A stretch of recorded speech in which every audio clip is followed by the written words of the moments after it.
औद्योगिक विकास किसी देश की आर्थिक समृद्धि का प्रतीक होता है। औद्योगिक विकास किसी देश की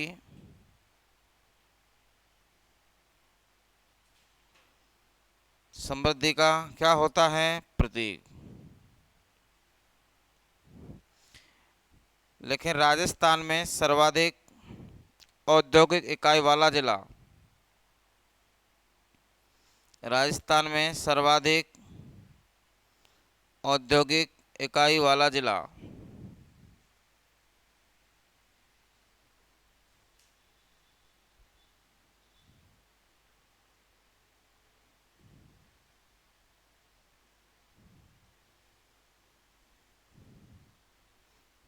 जयपुर।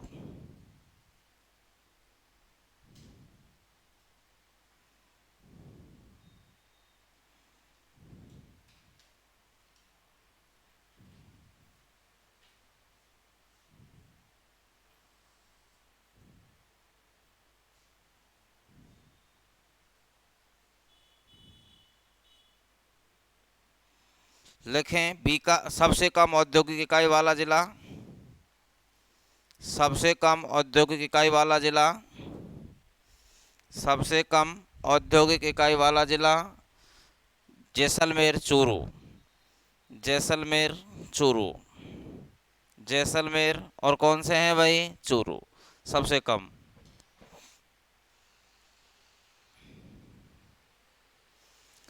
देखो सर्वाधिक औद्योगिक इकाई जयपुर में है, सबसे कम जैसलमेर और किस में है? चूरू में। लेकिन अब आपसे पूछा जाए राजस्थान में सर्वाधिक बहुराष्ट्रीय, कैसी?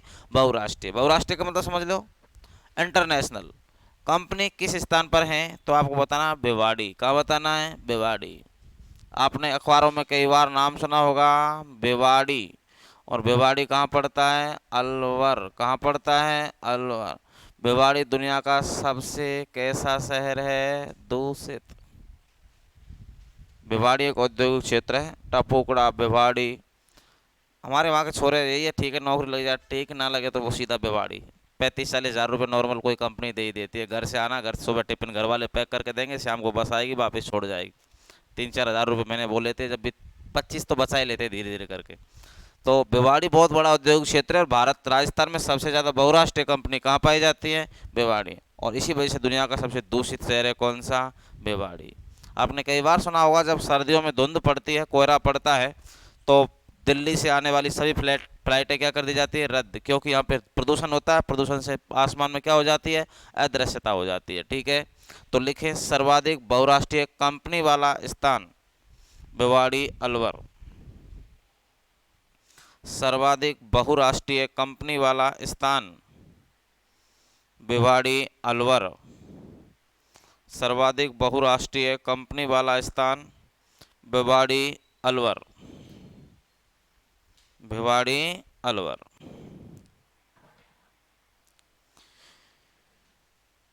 अब आपसे पूछा राजस्थान में सबसे ज्यादा बहुराष्ट्रीय कंपनी किस देश की है? सबसे ज्यादा बहुराष्ट्रीय कंपनियां किस देश की है राजस्थान में? सर्वाधिक बहुराष्ट्रीय कंपनियां किस देश की हैं? जापान। किसकी हैं? जापान। लेकिन सर्वाधिक बहुराष्ट्रीय कंपनियां जापान की हैं। सर्वाधिक बहुराष्ट्रीय कंपनियां जापान की हैं। कहाँ की हैं भाई? जापान। तो हमारे यहाँ पर जापान अपना पुराना मित्र रहा है, जापान अपना पुराना दोस्त है। भारत अब तो खैर मोदी जी ने सभी दोस्तों को, सभी देशों को दोस्त बना लिया है, ऐसा कुछ नहीं है, लेकिन पहले जापान की जो अपने बहुत अच्छा वो संबंध है अपने शुरुआत से जापान से। एक लाइन छोड़ो और लिखो स्वामित्व के आधार पर उद्योगों का वर्गीकरण। स्वामित्व के आधार पर उद्योगों का वर्गीकरण।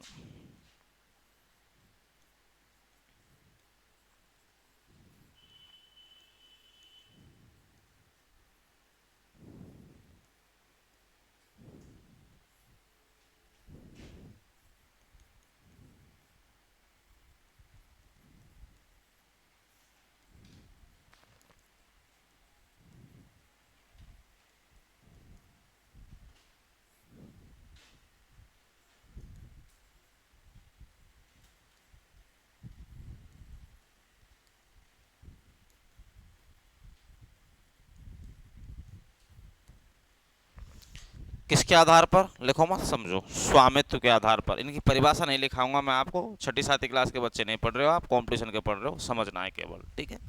स्वामित्व के आधार पर उद्योग कितने प्रकार के? तीन। एक कौन सा? एक कौन सा? और एक कौन सा? निजी क्षेत्र का। आप सब अपन ने कहा कि यार ठीक है, लाख लाख रुपए उगाए अपन ने, 20 लाख, और अपन ने एक कंपनी डाल दी। कौन सा क्षेत्र होगा? क्योंकि अपना है वो पर्सनल, अपना क्या है वो पर्सनल, किसी व्यक्ति या किसी व्यक्ति विशेष के समूह का। आपने एक यूनियन बनाया या आप दो चार ने मिलकर एक जो उद्योग बना दिया, वो कौन सा होगा? निजी। आ गई बात समझ में? एक होता है कौन सा? सार्वजनिक का मतलब होता है जिसमें पूरा लागत, पूरा हिस्सा सरकार का हो। किसका हो? सरकार। क्या होता है? सार्वजनिक। एक कौन सा होता है? सहकारी। सरकार और निजी, सरकार और निजी। कुछ आपने 5 लाख आपने लगाए, 5 लाख सरकार ने लगाए, दोनों का 50% सरकार को देंगे, 50% आप लेंगे। आय घाटा बटा जो भी होगा वो कौन सा होगा? सहकारी। तो छाप लीजिए, समझ में आ गया होगा। निजी क्षेत्र का मतलब व्यक्ति विशेष, और नहीं आया हो तो मैं लिख देता हूँ, ज़्यादा परिभाषा नहीं लिखूंगा, अब नॉर्मली बात लिखूंगा बस। व्यक्ति विशेष का अधिकार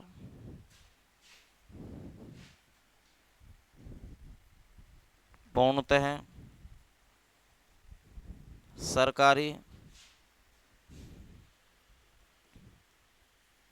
निजी प्लस सरकारी। अब तो समझ जाओगे, अब तो मैं सारी चीज़ नहीं, समझो, डिटेल लिख दी एक पॉइंट में। अरे निजी क्षेत्र का मतलब व्यक्ति विशेष का अधिकार होता है, सार्वजनिक क्षेत्र के उद्योगों मतलब पूर्णतः सरकारी होता है, और सहकारी में निजी प्लस सरकारी।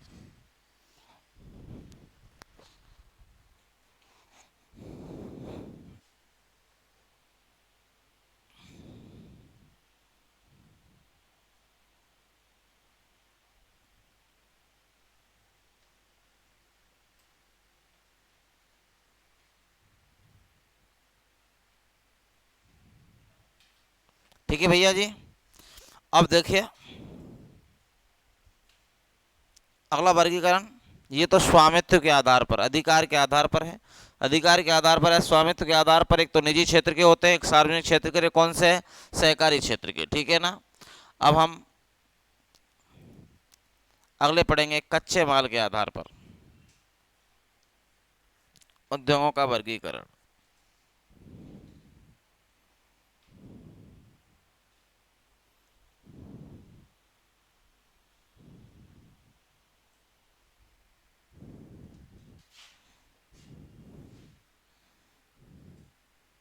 तो कच्चे माल के आधार पर उद्योग,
देखो, एक उद्योग होते हैं जो किस पर डिपेंड रहते हैं? कृषि पर। एक किस पर? खनिज पर।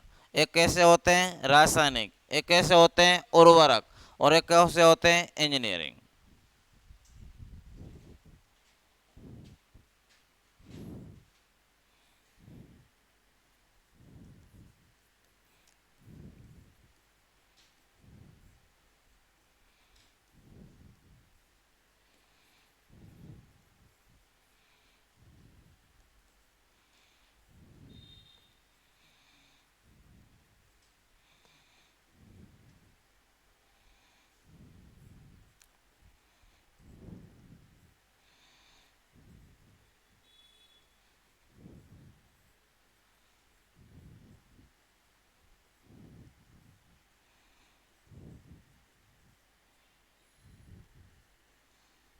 देखो भाई साहब, ये कौन से हैं? कृषि पर। ये उद्योग जब ही संचालित होंगे जब कृषि होगी। क्या होगी? कृषि। पहला कौन सा? अब आप कहेंगे साहब सूती वस्त्र उद्योग का कृषि से क्या संबंध है? सीधा सा संबंध है भैया। जब तक कपास का उत्पादन नहीं होगा, किसका उत्पादन नहीं होगा? कपास का, तो अपने ये जो कपड़े रंग बिरंगे हैं, ये लाल पीले धोड़े, कुछ नहीं बन पाएंगे, ठीक है ना। उसके बाद कौन सा आ रहा है? चीनी उद्योग। चीनी किससे बनती है? गन्ने से। गन्ना किस में होता है? कृषि में। उसके बाद दूध पाउडर। दूध पाउडर का मतलब दूध कौन देते हैं? पशु। कौन देते हैं? पशु। और आपको मैंने बताया कृषि एक होती है मिश्रित कृषि। कौन सी कृषि? मिश्रित कृषि। जब कृषि के साथ साथ पशुपालन को बढ़ावा दिया जाता है। किसको? पशुपालन को। उसे क्या कहते हैं? मिश्रित कृषि कहते हैं। तो पशुपालन जो होता है वो कृषि में आता है। कृषि में आता है पशुपालन, ठीक है ना। उसके बाद अपना कौन सा है? वनस्पति घी। रिफाइंड है, सरसों का तेल है, ये सब किस में है? कृषि पर आधारित है। उसके बाद ऊन उद्योग, भेड़ पालन कृषि में होता है। उसके बाद अपना जो अगला सेकंड वाला उद्योग है, वो अपना उद्योग रहेगा खनिज आधारित। कौन सा भाई? खनिज। खनिज में आपका सबसे बड़ा उद्योग कौन सा रहेगा? सीमेंट उद्योग। बहुत अच्छा प्रश्न आता है, राजस्थान का पहला सफ़ेद सीमेंट कारखाना कहाँ स्थापित किया गया? एक प्रश्न बहुत ज़्यादा आ रहा है आज के ज़माने में। राजस्थान का पहला सफ़ेद सीमेंट कारखाना कहाँ स्थापित किया गया? गोटन। कहाँ पर? गोटन। और गोटन कहाँ पड़ता है? नागौर। जबकि राजस्थान में पहला सीमेंट कारखाना लाखेरी बूंदी। लाखेरी बूंदी। नो डाउट आपको कोई दिक्कत नहीं आएगी, पढ़ लेंगे उसके बाद। ये क्या हुआ भाई? ए?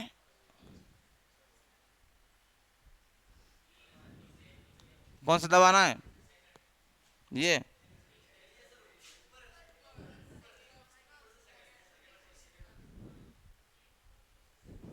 जानते हो आप इसका मतलब है? हाँ हाँ। फिर एक पढ़ेंगे इसमें कांच उद्योग। कौन सा उद्योग? कांच उद्योग। तो रासायनिक उद्योग में सीमेंट उद्योग और कौन सा? कांच उद्योग। फिर रासायनिक उद्योग आ जाएंगे। कौन से? रासायनिक। एक इसमें होगा कागज उद्योग। कौन सा उद्योग? कागज उद्योग। और एक होगा इसमें आपका नमक उद्योग। कौन सा उद्योग होगा? नमक उद्योग, ठीक है। फिर आपका ध्यान रखिएगा कौन सा उद्योग आ जाएगा? उर्वरक। कौन सा भाई? उर्वरक। उर्वरक में आपको कुछ नहीं पढ़ना है, यूरिया और डीएपी। यूरिया और डीएपी खाद कारखाने पढ़ने हैं। क्या पढ़ने हैं? खाद कारखाने। कैसे प्रश्न पूछेगा मैं आपको बता देता हूं, जैसे कि चंबल फर्टिलाइजर्स का कारखाना कहाँ है? श्री राम फर्टिलाइजर्स कहाँ है? ऐसे पूछेगा, ठीक है ना। तो और इंजीनियरिंग उद्योग में क्या पढ़ना है? सिमको, एचएमटी, एचजेडएल, HCL और बाकी आएंगे जो मैं बताता रहूँगा, ठीक है ना। एक बार उदाहरण लिख लो केवल, आप बाकी पढ़ेंगे। वापस देखो, आपको गलत नहीं करना है। कृषि आधारित, खनिज आधारित, रासायनिक, उर्वरक और इंजीनियरिंग, तो बना दीजिए। तो कच्चे माल के आधार पर उद्योगों का वर्गीकरण कर दीजिए।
बनाया, बना लिया। तो उद्योगों का वर्गीकरण, अब हम एक एक उद्योग पढ़ेंगे और सबसे पहले हेडिंग लगाइए कृषि आधारित उद्योग। कृषि आधारित उद्योग।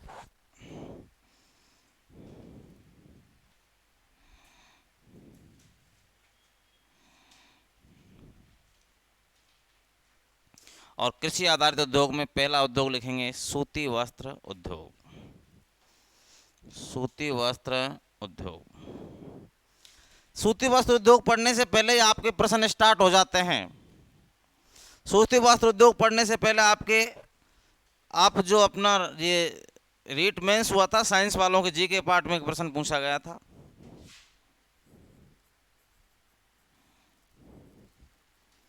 राजस्थान का मैनचेस्टर, राजस्थान का मैनचेस्टर, ये पूछा गया था रीट मेंस में, 3rd ग्रेड में आपके जो रीट मेंस था। ये मैनचेस्टर शब्द को पकड़ते हैं एक बार, फिर आगे बढ़ेंगे। ये क्या है मैनचेस्टर? यूरोप में, बिल्कुल यूरोप का एक शहर है, यूरोप महाद्वीप, और यूरोप महाद्वीप का एक शहर है जिसका नाम क्या है? मैनचेस्टर, जो विश्व में किसके लिए प्रसिद्ध है? सूती वस्त्रों के लिए। किसके लिए? सूती वस्त्रों के लिए। कौन सा शहर? मैनचेस्टर। जैसे राजस्थान का कश्मीर, उदयपुर। उदयपुर कश्मीर नहीं है, उदयपुर उदयपुर है। लेकिन कश्मीर जैसी यहाँ पर फीलिंग्स आती हैं। क्या आती है? फीलिंग्स। ऐसी पहाड़ियाँ, ऐसा मौसम, ऐसी वादियाँ, तो वही बात है। तो राजस्थान का मैनचेस्टर, मैनचेस्टर जो राजस्थान का मैनचेस्टर किसको कहते हैं? भीलवाड़ा। क्यों कहते हैं? क्योंकि मैनचेस्टर भारत में, विश्व में किसके लिए प्रसिद्ध है? सूती वस्त्र। और राजस्थान में सूती वस्त्र उद्योग के लिए प्रसिद्ध कौन है? भीलवाड़ा। प्यारे विद्यार्थियों, आप ध्यान दीजिए, भारत का मैनचेस्टर, ये भी पूछ सकता है। भारत का मैनचेस्टर, भारत का क्या पूछ सकता है? मैनचेस्टर। आपसे उत्तरी भारत का या उत्तर भारत का मैनचेस्टर, ये भी पूछ सकता है। ठीक है। उसके बाद आपसे दक्षिण भारत का मैनचेस्टर पूछ सकता है। दक्षिण भारत का मैनचेस्टर पूछ सकता है। उसके बाद आपसे भारत की वस्त्र नगरी पूछ सकता है। भारत की वस्त्र नगरी, भारत की क्या पूछ सकता है? वस्त्र नगरी। तो उत्तर भारत का, उत्तर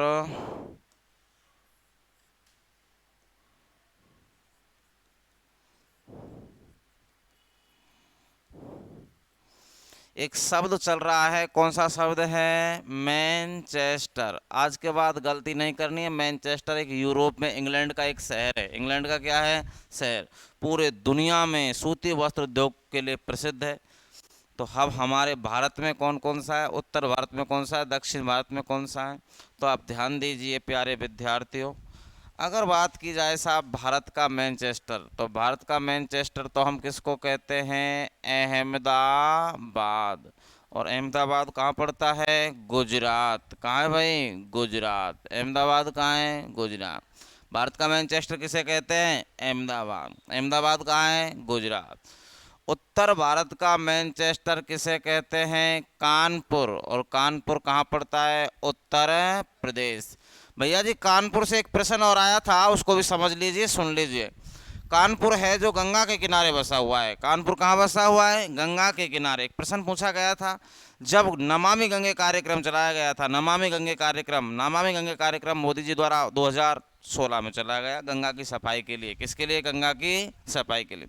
और कानपुर जो है भारत में चमड़ा उद्योग के लिए प्रसिद्ध है। किसके लिए? चमड़ा उद्योग। और कानपुर गंगा के किनारे बसा हुआ सबसे बड़ा शहर है। और गंगा को सबसे दूषित करने वाला शहर कौन सा है? गंगा नदी के जल को सबसे ज़्यादा दूषित करने वाला शहर कौन सा है? कानपुर। ये प्रश्न पूछा गया था 2018 वाले 2nd ग्रेड में, क्योंकि नमामि गंगा कार्यक्रम के तुरंत बाद ये प्रश्न बना था करंट में। गंगा को सबसे ज़्यादा दूषित करने वाला शहर कौन सा है? कानपुर। इलाहाबाद, जिसको प्रयागराज कहते हैं, हरिद्वार, कानपुर, पटना, वाराणसी, ये सब ये किसके किनारे बसे हुए हैं? गंगा के किनारे। किसके किनारे? गंगा। दक्षिण भारत का मैनचेस्टर किसे कहते हैं? कोयम्बटूर। कौन सा है? कोयम्बटूर। और कोयम्बटूर कहाँ पड़ता है? तमिलनाडु। कहाँ पड़ता है? तमिलनाडु। और लास्ट है भारत की बस्त नगरी। भारत की बस्त नगरी किसे कहते हैं? मुंबई। मुंबई किसकी राजधानी है? महाराष्ट्र। किसकी राजधानी है? महाराष्ट्र। राजस्थान पुलिस में एक प्रश्न पूछा गया था, भारत का सर्वाधिक जनसंख्या वाला शहर।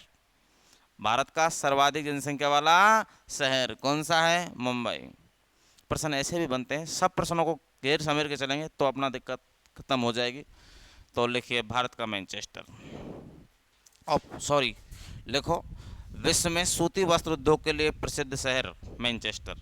विश्व में सूती वस्त्र उद्योग के लिए प्रसिद्ध शहर मैनचेस्टर। विश्व में सूती वस्त्र उद्योग के लिए प्रसिद्ध शहर कौन सा है? मैनचेस्टर।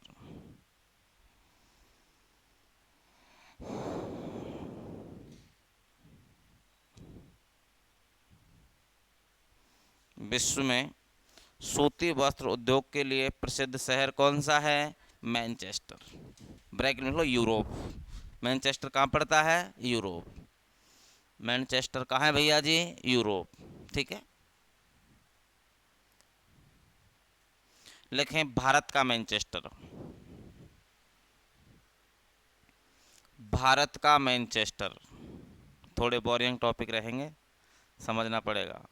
ध्यान रखिए, उद्योग हुए, खनिज हुए, बोरियत टॉपिक है। इनमें टीचर को पता रहता है बच्चों को कैसे हैंडल करना पड़ता है। वास्तविकता है ये, उद्योग वगैरह इनमें हम जब पढ़ाते हैं, क्योंकि देख छात्र इस बात को नहीं समझता। छात्र तो ये समझता है कि हर टॉपिक इंटरेस्टेड हो, नहीं होता है। अब उद्योग टॉपिक है ये बनाना पड़ता है। टीचर को पता रहता है उसको कितनी मेहनत करनी पड़ती है, कहाँ से कहाँ, कहाँ की ईंट कहीं का रोड़ा, भानुमति ने कुनबा जोड़ा, वो कहावत सुनी है आपने? वो चलाना पड़ता है जब जाकर, नहीं बाकी पढ़ने में बच्चा बोर हो जाता है। तो मैनचेस्टर जो शहर है वो कहाँ पर है भाई? यूरोप। तो लिखें भारत का मैनचेस्टर अहमदाबाद। और अहमदाबाद कहाँ पर है भाई? पक्की बात है, गुजरात में ही है ना? किस नदी के किनारे? साबरमती। कौन सी नदी? साबरमती को गुजरात की गंगा और गांधी की गंगा। साबरमती नदी ऐसी नदी है जिसका उद्गम राजस्थान से होता है, लेकिन संपूर्ण जल का उपयोग कौन करता है? गुजरात। राष्ट्रीय आंदोलन के समय गांधी जी ने साबरमती आश्रम की स्थापना किस नदी के किनारे की थी? साबरमती। ठीक है। साबरमती की सहायक है मानसी, बाकल, सेई और अतमती। तो लिखिए भारत का मैनचेस्टर अहमदाबाद। और अहमदाबाद कहाँ है भाई? गुजरात। उत्तर भारत का मैनचेस्टर कानपुर। कानपुर कहाँ है भैया जी? उत्तर प्रदेश। और दक्षिण भारत का मैनचेस्टर, दक्षिण भारत का मैनचेस्टर है कोयम्बटूर। और कोयम्बटूर कहाँ है भैया जी? तमिलनाडु। और भारत की वस्त्र नगरी कौन है? मुंबई।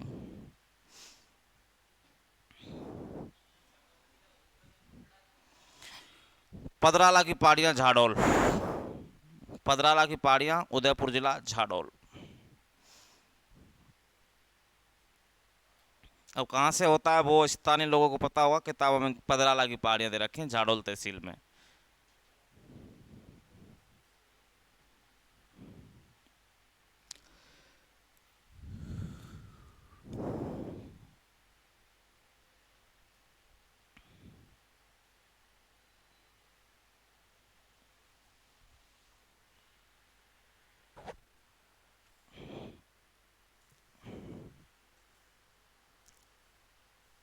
लिख लिया भाई यहाँ तक? भारत के संदर्भ में बात चल रही थी। भारत का मैनचेस्टर अहमदाबाद गुजरात है। उत्तर भारत का मैनचेस्टर कानपुर उत्तर प्रदेश है। दक्षिण भारत का मैनचेस्टर कोयम्बटूर तमिलनाडु है। भारत की वस्त्र नगरी क्या है? मुंबई। अब हम राजस्थान में आ जाते हैं।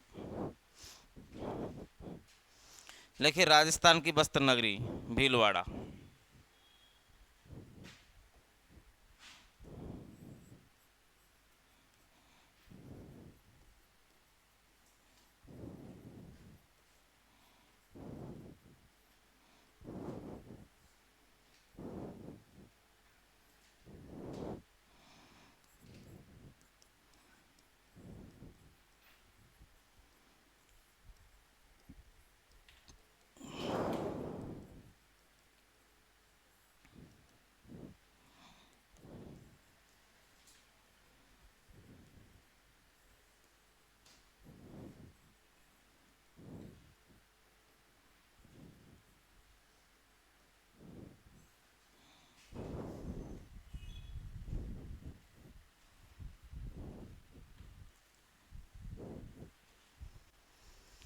तो राजस्थान की बस्तर नगरी है भीलवाड़ा, राजस्थान का मैनचेस्टर भीलवाड़ा, राजस्थान का नवीन मैनचेस्टर किसे बना दिया गया है? भिवाड़ी। और भिवाड़ी किस जिले में पड़ता है? अलवर।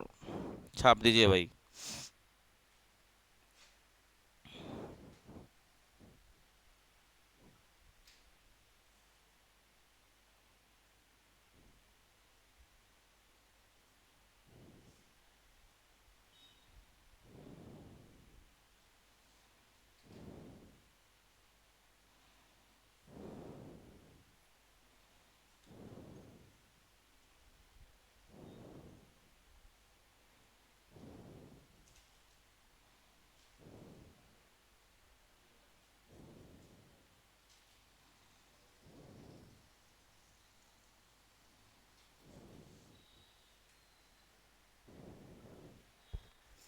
ठीक है।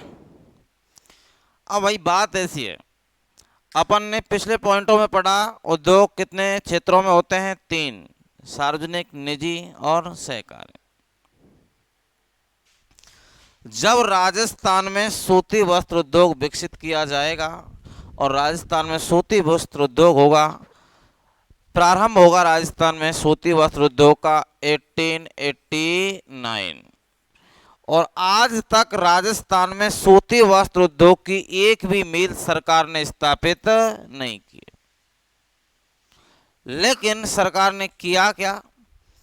जब कुछ निजी क्षेत्र की, कौन से क्षेत्र की? निजी क्षेत्र की मिल्स बंद हो गई तो उनको सरकार ने ले लिया, तो वो फिर कौन से क्षेत्र में आ जाएंगी? सार्वजनिक। कौन से क्षेत्र में? सार्वजनिक। कहने का मतलब सरकार ने खुद ने स्थापित एक भी नहीं की, लेकिन 2-4 मिल्स जिनके मालिक दिवालिया हो गए, घाटा ज़्यादा चला गया, तो सरकार ने उनको पैसा दे दिया। सरकार ने कहा कि हम ले लेते हैं इनको, तो वो सरकार ने खरीद ली, तो वो हो गई कैसी? सार्वजनिक। वैसे राजस्थान में जो उद्योग है ये शुरुआत होती है कौन से क्षेत्र से? निजी क्षेत्र से। कब से प्रारंभ होती है? 1889। और 1889 में राजस्थान में सूती वस्त्र उद्योग का शुभारंभ करने वाले सेठ दामोदर, कौन है भाई? सेठ दामोदर दास राठी। राजस्थान में सबसे पहले सूती वस्त्र उद्योग में एंट्री मारने वाले व्यक्ति कौन है? सेठ दामोदर दास राठी। कब मारी? 1889। कहाँ से प्रारंभ करेंगे? ब्यावर। कहाँ से भाई? ब्यावर। और ब्यावर कहाँ पड़ता है मेरे प्यारे विद्यार्थियों? अजमेर। और इन्होंने श्री भगवान श्री कृष्ण का नाम लेकर के अपनी मिल्स स्थापित कर दी, और मिल्स का नाम रखा, क्या नाम रखा भाई साहब? द कृष्णा। क्या भाई? The Krishna mills limited. तो राजस्थान में पहली बार आपको अगर सूती वस्त्र उद्योग से ज़्यादा 90% चांस होंगे तो यहाँ से होंगे। जो ये 3-4 शब्द लिखे हुए हैं ना, यहाँ से 50 एग्जाम होंगे तो 50 में से आप 25 से 30 एग्जामों में सूती वस्त्र उद्योग का प्रश्न मिलेगा, और उस 30 एग्जाम में से सूती वस्त्र में से आपको ध्यान रखना 27 एग्जाम में यही प्रश्न मिलेगा। राजस्थान में पहली सूती वस्त्र मिल्स कहाँ स्थापित की गई, किसने की गई, कब की गई, नाम क्या था, यही प्रश्न घूमता है। तो राजस्थान में शुभारंभ होगा भगवान श्री कृष्ण के नाम से। मिल्स का नाम क्या रखा जाएगा? कृष्ण। भगवान श्री कृष्ण जो भगवान थे ये भी बड़े गजब आदमी थे। भगवान श्री कृष्ण के बारे में कुछ पता? थोड़े बहुत। उत्तर प्रदेश का भी हरिद्वार, वृंदावन, मथुरा ये कभी घूमे? थोड़े बहुत नहीं घूमे? अरे घूम लो, मर जाएंगे चल जाएंगे, कुछ नहीं है, नौकरी वोकरी लग जाएगी, सब पढ़ेंगे तो अपन, ठीक है ना। चलो अच्छी बात है, कोई बात नहीं, नौकरी के बाद घूम लेना। तो भगवान श्री कृष्ण देखो ये मस्त आदमी थे, इनकी जो लीला है, वर्णन है। उत्तर प्रदेश की अर्थव्यवस्था में बहुत बड़ा योगदान है धार्मिक स्थलों का। किसका? धार्मिक। अभी कावड़ यात्रा चल रही है ना, अब आप सोचो कावड़ यात्रा। अभी आपने गोवर्धन जी महाराज का नाम सुना है कभी? गोवर्धन जो अपन पूजा करते हैं दीपावली के आसपास, गोवर्धन जी का जो मेन मंदिर है वो उत्तर प्रदेश में है। अब चलो अपन तो थोड़ी दूर है यहाँ पर, बाकी गोवर्धन की परिक्रमा जो होती है वो इतनी बिजी परिक्रमा होती है, जो श्रावण मास में तो आप गुरु पूर्णिमा के आसपास देखो क्या हालात खराब रहते हैं, करोड़ों की जनसंख्या में तादाद रहती है भीड़ की। ये सोचो आप, 10-10 किलोमीटर पहले पार्किंग करनी पड़ती है। फिर एक नाम सुना होगा 84 कोस, ब्रज 84 कोष परिक्रमा सुना होगा। उत्तर प्रदेश की अर्थव्यवस्था का मुख्य आधार है धार्मिकता। क्या है भाई? धार्मिकता। और वास्तव में उत्तर प्रदेश में देखा जाए बहुत पैसा है जो विदेशी पर्यटकों से या फिर स्थानीय देश के पर्यटकों से आता है, सबसे ज़्यादा पैसा आता है वहाँ पर। और योगी जी ने जो हालात जो अब सुधारे हैं वो तो अलग ही बात है। योगी जी ने जो उत्तर प्रदेश की दशा सुधारी है उसका लाजवाब कोई हम एलौत गहलोत सामने नहीं खड़े उसके। चाहिए चाहिए योगी जी। देखो मैं किसी पार्टी विशेष की बात नहीं कर रहा हूँ, ना मैं किसी पार्टी विशेष का समर्थक हूँ। मैं तो एक निष्पक्ष आदमी हूँ, मैं अलवर वोट डालने में नहीं जाता हूँ, लेकिन बता रहा हूँ काम। योगी जी ने जो काम किए हैं, जो यूपी का गुंडा राज था उसको पूर्ण रूप से ख़त्म कर दिया, पूर्ण रूप से। देखो ये अलग बात है हमारे देश में कौन क्या है, कोई कैसे, कोई धर्म के नाम पर, कोई जाति के नाम पर, कोई किसके नाम पर वोट मांगता है, वो गलत है। हम सब भारतीय हैं, भारतीयों की तरह रहेंगे, विकास होगा। वो काम मोदी जी ने किया उत्तर प्रदेश में। स्पोर्ट्स मतलब उसके मामला ये है, वो सुनता नहीं है किसी की भी, जो शांति स्थापित की अपनी। बाकी उत्तर प्रदेश में गोली चलना, मर्डर होना, ये समझो आपने किसी को चांटा मारा। उत्तर प्रदेश में गोली चाल के किसी का मर्डर करना, ये समझो कि आपने किसी को क्या मारा? चांटा। नॉर्मल बात हुआ करती थी किसी वक्त पे। आज बताओ यूपी ने क्या प्रोग्रेस की है, तो मोदी जी के नाम पर है। तो भगवान श्री कृष्ण भी बहुत अच्छे आदमी थे, इनका मंदिर बनाया गया प्रेम मंदिर। कौन सा मंदिर? नाम तो सुना होगा। ताजमहल से 20 गुना सुंदर मंदिर है ये, जिसमें दर्शन करने के लिए आपको बहुत मगजमारी करनी पड़ेगी, बहुत मगजमारी करनी पड़, बहुत भीड़। क्योंकि भाई बहुत भीड़ रहती है उत्तर प्रदेश में। तो अभी कांवड़ यात्रा चल रही है, हरिद्वार वगैरह नाम सुना होगा, क्या भीड़ है, ज़बरदस्त भीड़ है। तो ये सारी चीज़ें, और यहाँ से अपन जो स्टार्टअप लेंगे वो कल से लेंगे, क्योंकि कोई नया स्टूडेंट कल लाएगा तो फिर वो बाद में फिर नहीं समझ पाएगा। तो अपन यहाँ से स्टार्टअप लेंगे। राजस्थान में सूती वस्त्र उद्योग, और सूती वस्त्र उद्योग की स्थापना पहली मिल्स की करेंगे, अजमेर में करेंगे, ब्यावर में करेंगे। ठीक है, पढ़ते रहो मस्त, कोई दिक्कत नहीं है, कोई समस्या है तो पूछिए।